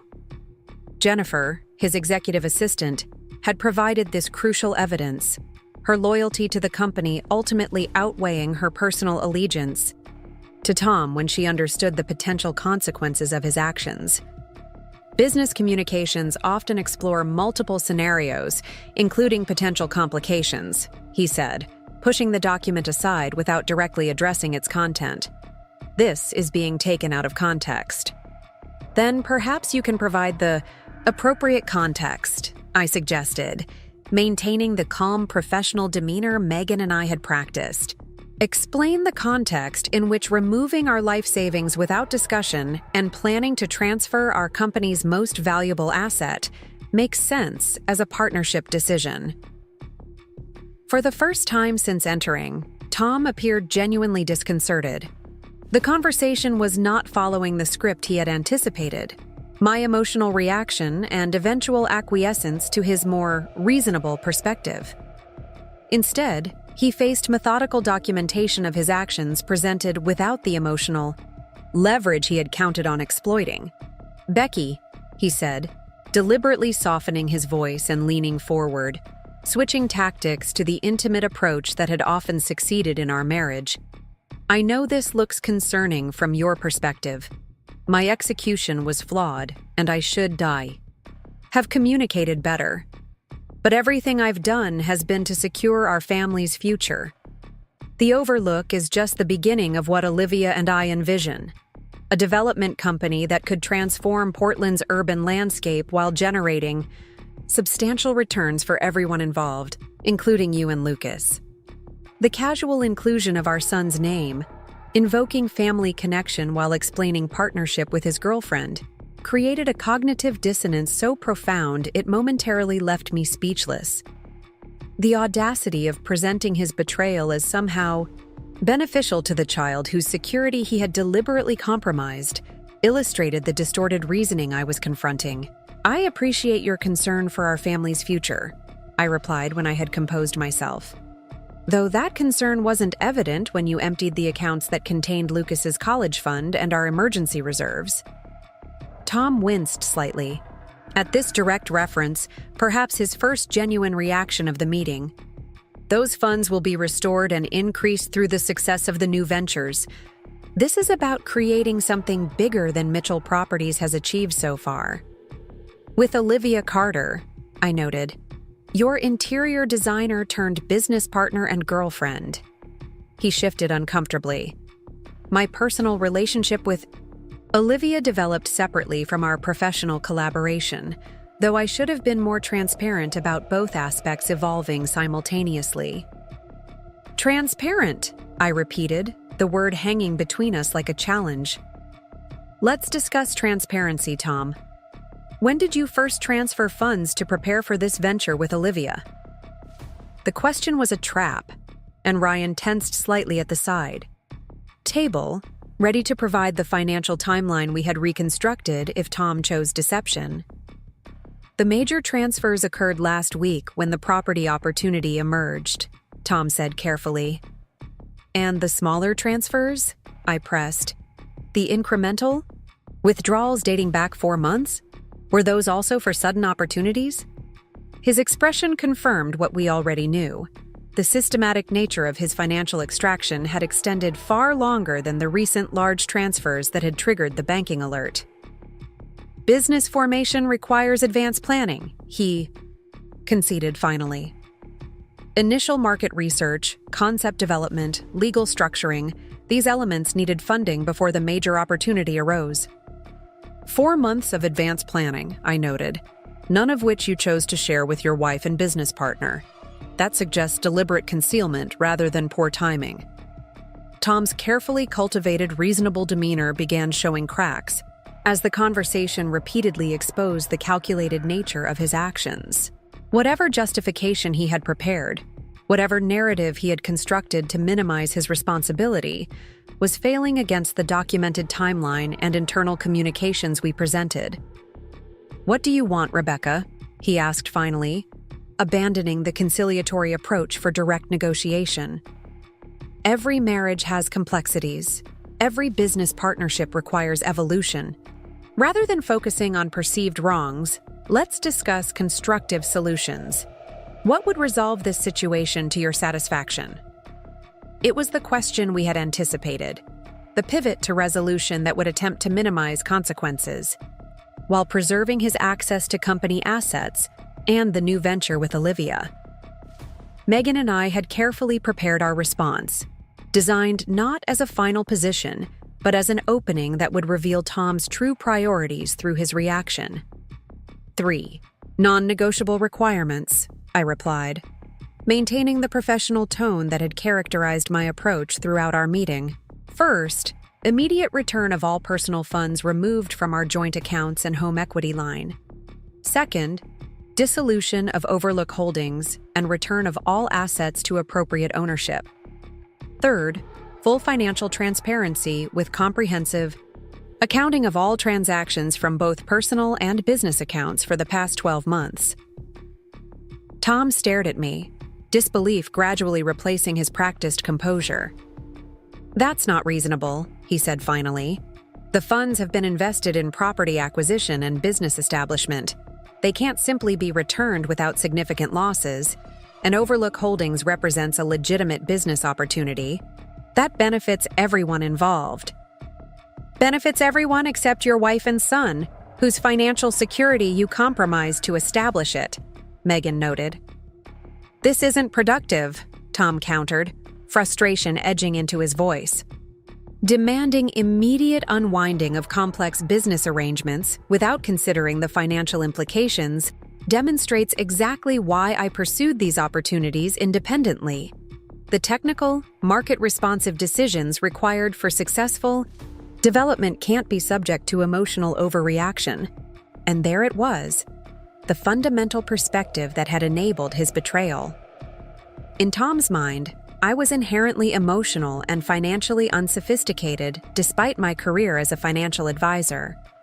My input was unnecessary, my consent optional, my role in our partnership subordinate to his superior judgment. This dismissive assessment had allowed him to justify actions that would have been unthinkable in a relationship of genuine equality. "I understand your position," I said, closing my portfolio with deliberate calm. "And you've made mine much clearer as well." Something in my tone must have alerted him that a threshold had been crossed. "What does that mean?" he asked, wariness replacing confidence. Rather than answering directly, I nodded to Ryan, who had remained silent throughout our exchange. My brother turned his laptop toward Tom, displaying a document we had held in reserve, the trust provision authorizing my assumption of management control when evidence of financial impropriety existed. "As of 9 o'clock this morning," Ryan explained, his professional detachment masking the personal anger I knew he felt on my behalf, "Rebecca has formally invoked the management assumption provision of the trust agreement. As trustee controlling the majority interest in Mitchell Properties, she has assumed direct executive authority over all company operations, accounts, and assets." The color drained from Tom's face as he processed this information. The revelation that his position was not merely compromised but fundamentally reversed. In his careful planning to extract value from our company, he had completely overlooked my legal authority to prevent precisely such extraction. "That's not possible," he said, though his expression suggested he already recognized its validity. "The operating agreement designates me as managing director with exclusive executive authority. Subject to trust oversight," Megan corrected, presenting the relevant documentation. "The same trust that provided the initial capitalization for Mitchell Properties and maintains controlling interest. Ms. Mitchell's authority as trustee supersedes operational designations when evidence of misappropriation exists." Tom stared at the documents, momentarily speechless as the full implications registered. This wasn't merely a disagreement to be managed or a spouse to be placated. This was a complete reversal of the power dynamic he had assumed immutable. His business authority supplanted by the legal structure he had dismissed as a mere formality years earlier. "The company can't function without me," he said finally, reaching for the only leverage he believed remained. "The relationships, the project knowledge, the industry connections, they're all mine. Investors and partners work with Mitchell Properties because of my direct involvement." "That's a perspective we'll test empirically," I replied, my voice steady despite the significance of what we were discussing. The executive team received formal notification of the management change this morning. Jennifer is already coordinating updated signatory authorizations with all financial institutions. Project managers have been instructed to continue normal operations with revised approval protocols. His expression shifted from disbelief to something closer to panic as he realized how comprehensively we had prepared, not just documenting his misconduct, but implementing structural changes that fundamentally altered his relationship to the company he had always considered exclusively his, despite its legal ownership structure. "You can't just lock me out of my own company," he insisted, anger finally breaking through his careful composure. "This is my life's work, my vision, my creation. Funded by my grandmother's trust," I reminded him quietly. "Established with my inheritance. Protected by legal provisions you signed without reading because you considered them irrelevant formalities between husband and wife." The silence that followed felt weightier than any words could have been. A moment of reckoning, as Tom confronted the consequences of assumptions made throughout our marriage. He had believed my financial acumen extended only to personal budgeting and household management. He had dismissed my legal rights as trustee as technical details without practical significance. He had presumed my emotional connection to our marriage would prevent decisive business action regardless of his behavior. Each of these miscalculations now converged in the systematic dismantling of his carefully constructed plan. "What happens now?" he asked finally, the fight visibly draining from his posture. "That depends on your choices moving forward," I replied, presenting the final document we had prepared, a proposed separation agreement outlining personal and professional disentanglement. This offers a path that minimizes public disclosure and protects the company's operational stability while addressing the fundamental breaches that have occurred.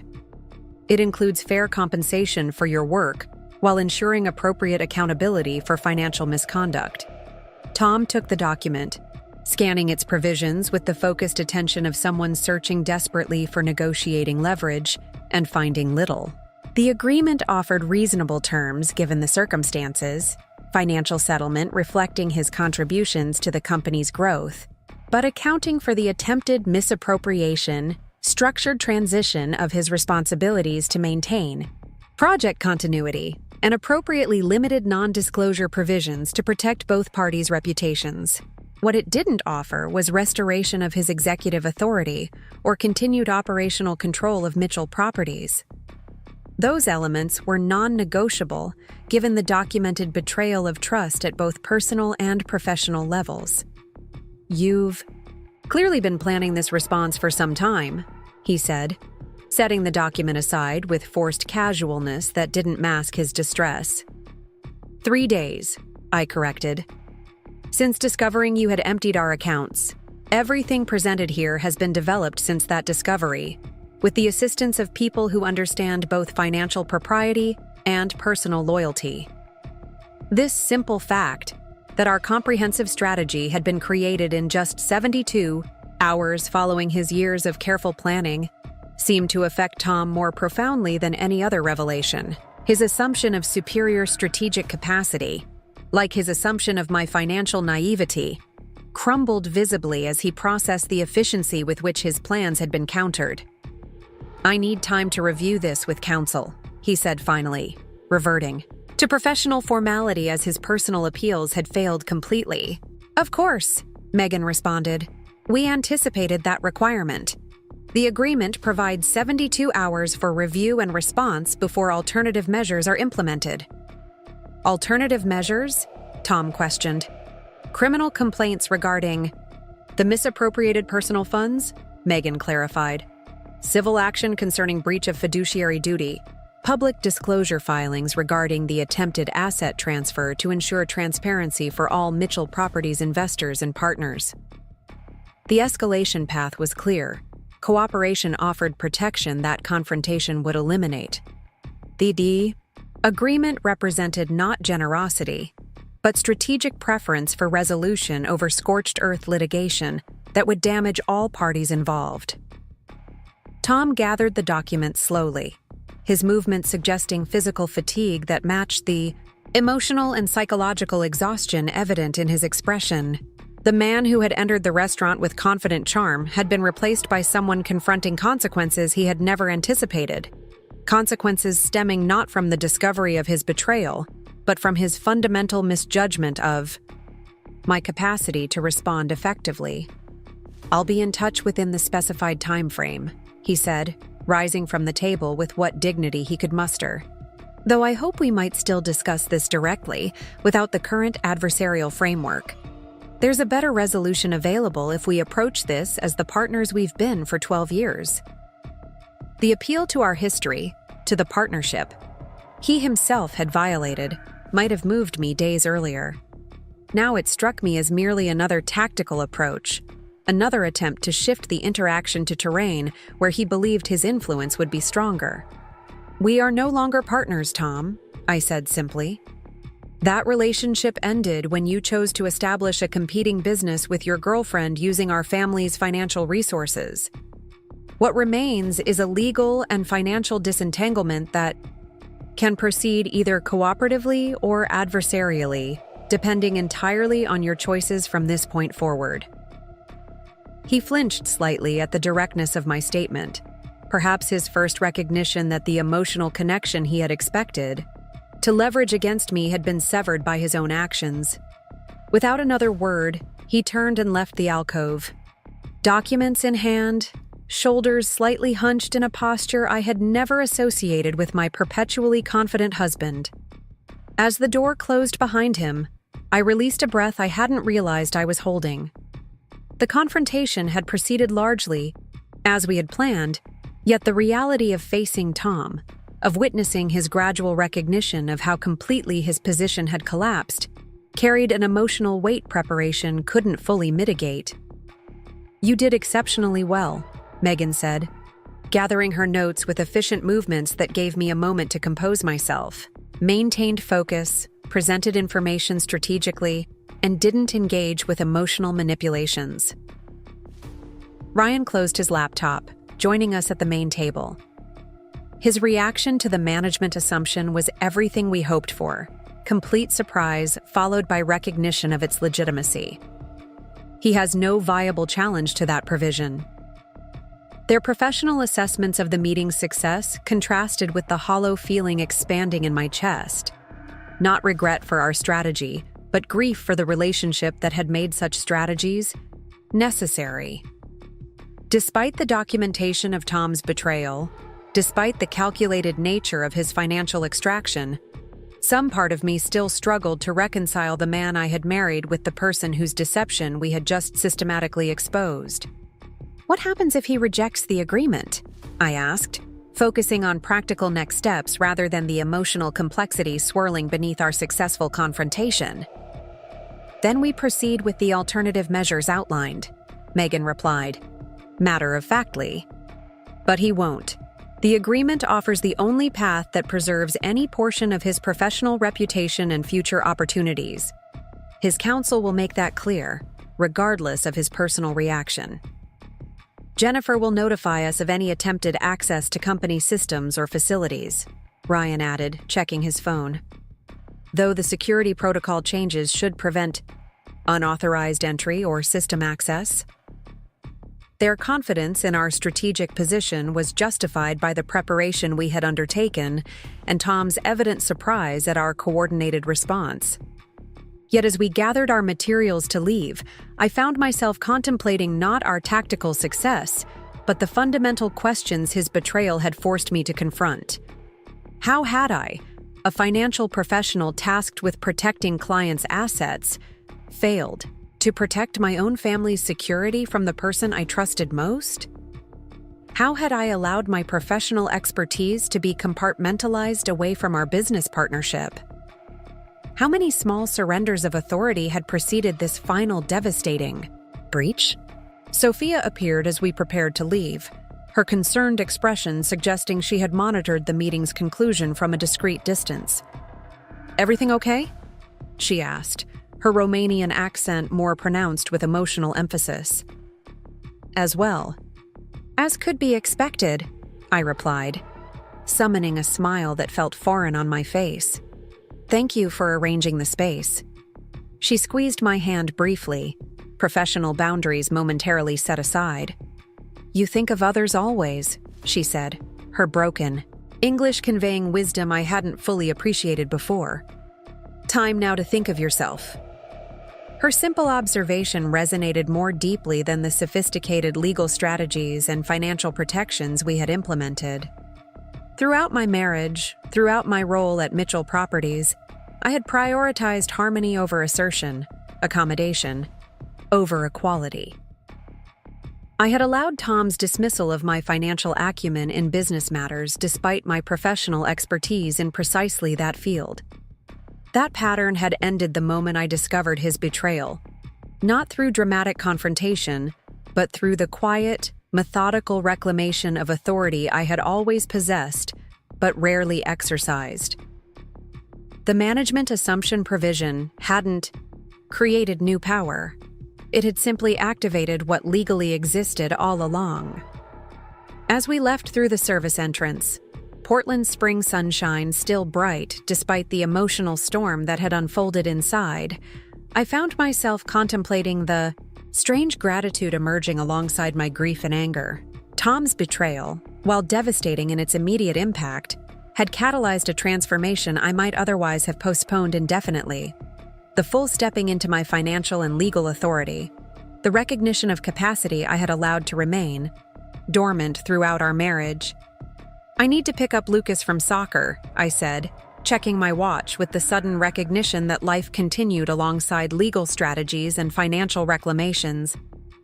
My son, the innocent heart of a family structure now fundamentally altered, required protection, explanation, and stability his father had compromised, but that I was determined to restore.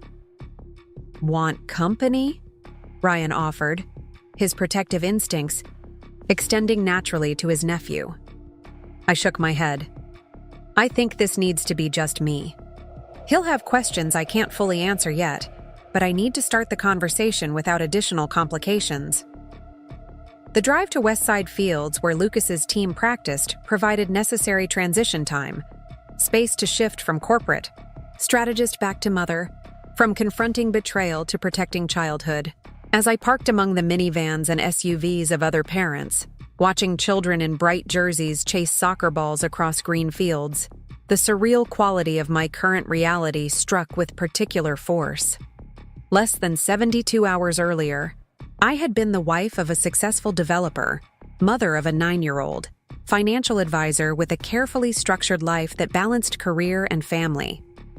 Now, fundamental pillars of that identity had collapsed, requiring reconstruction on entirely different terms. Lucas spotted me from the field, waving enthusiastically before returning his attention to the drill his coach was demonstrating. His innocent excitement, his complete unawareness of how profoundly his family structure had changed, created a painful knot in my throat. How did one explain to a child that his father had chosen another woman, another business, another future, choices that necessitated dismantling the financial security meant to protect him? How could any explanation make sense of betrayal so fundamental it required complete recalibration of trust and security? As practice ended and Lucas bounded toward me with typical 9-year-old energy, cleats leaving grass trails behind him, I made a silent promise that would guide every difficult conversation and decision ahead. He would emerge from this crisis knowing with absolute certainty that while relationships might fail, his mother's protection never would. "Mom, did you see my goal?" he called, reaching me with flushed cheeks and bright eyes. "Coach says my left foot is getting much stronger." "I caught the last few minutes," I said, grateful I'd arrived early enough to witness his moment of triumph. "That was definitely your best left-footed shot yet."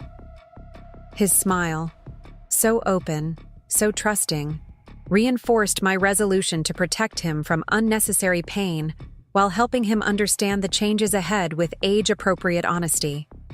He deserved truth delivered with compassion, security maintained through transition, and permission to love his father despite the choices Tom had made. "Can we get ice cream?"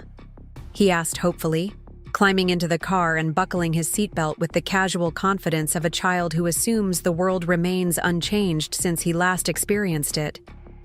"Actually," I said carefully, "I thought we might have dinner at home tonight. Just the two of us. There's something important I need to talk with you about." His expression shifted immediately, perceptive in that uncanny way children often are. "Is it about Dad? Is that why he didn't come home again last night?" The directness of his question, evidence he had noticed far more than I had realized, both simplified and complicated the conversation ahead. He had already recognized something was wrong. Pretending otherwise would only undermine his trust in my honesty. Yet acknowledging problems without creating unnecessary anxiety would require careful navigation of complex emotional terrain.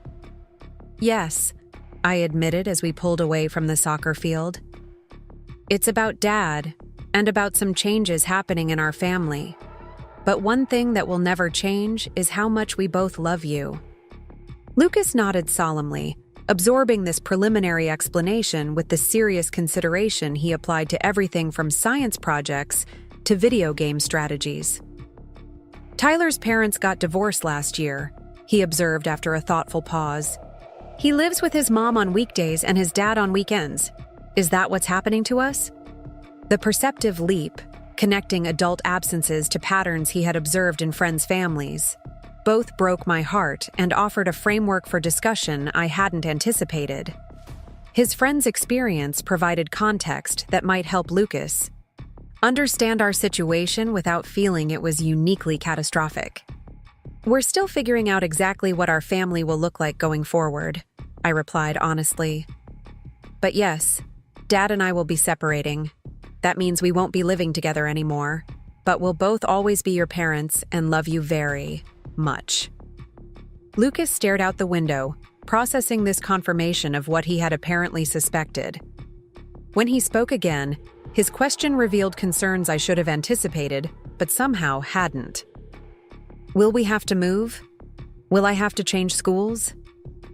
The practical implications for his daily life naturally took precedence over abstract relationship dynamics, concrete worries about friendship continuity, and routine disruption, rather than the emotional complexities adults might prioritize. "No," I assured him firmly. "We'll stay in our house. You'll keep your same school and friends and activities. Some things will change, but we'll work hard to keep the important parts of your life stable." He nodded, visibly relieved by this assurance. "Will I still see Dad?" "Absolutely," I said without hesitation, despite the complicated emotions Tom's betrayal had generated. Whatever my personal feelings, Lucas deserved a relationship with his father unpoisoned by adult conflicts. "We'll work out a schedule that gives you good time with both of us."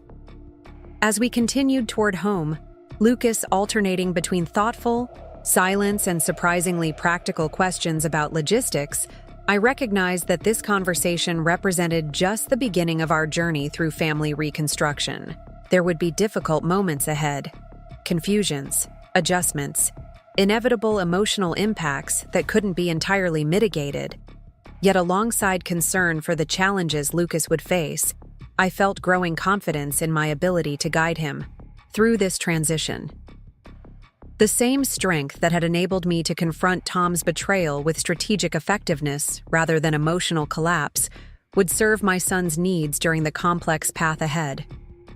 Tom had emptied our accounts to fund his girlfriend's dreams, not realizing I controlled the trust that owned his company. That oversight had cost him his business authority, his marital relationship, and potentially his professional reputation depending on choices he made moving forward. But his greater miscalculation, his fundamental error, had been underestimating not just my legal authority, but my capacity for growth when circumstances demanded it. The woman he had dismissed as financially naive in business matters had systematically dismantled his extraction scheme in 72 hours. The wife he had expected to prioritize emotional connection over financial protection had chosen decisive action over manipulation vulnerability. As Lucas and I arrived home, our conversation transitioning to homework and dinner plans with the resilient adaptability of childhood, I recognized that Tom's betrayal had catalyzed something unexpected: the emergence of capability and confidence that might otherwise have remained dormant beneath the comfortable routines of our marriage. The path ahead remained challenging, filled with legal complexities, financial reconstructions, and emotional processing only beginning to unfold. But for the first time since discovering that 4:22 a.m. banking alert, I felt genuine conviction that those challenges would ultimately lead to something stronger, not just professionally through reclaimed business authority, but personally through the discovery of capacity I had always possessed but never fully claimed. Tom had forgotten who really owned his startup. That oversight would cost him everything he valued, but it had given me something unexpectedly valuable in return: the recognition of who I truly was and what I was capable of becoming. Up next, you've got 2 more standout stories right on your screen. If this one hit the mark, you won't want to pass these up. Just click and check them out.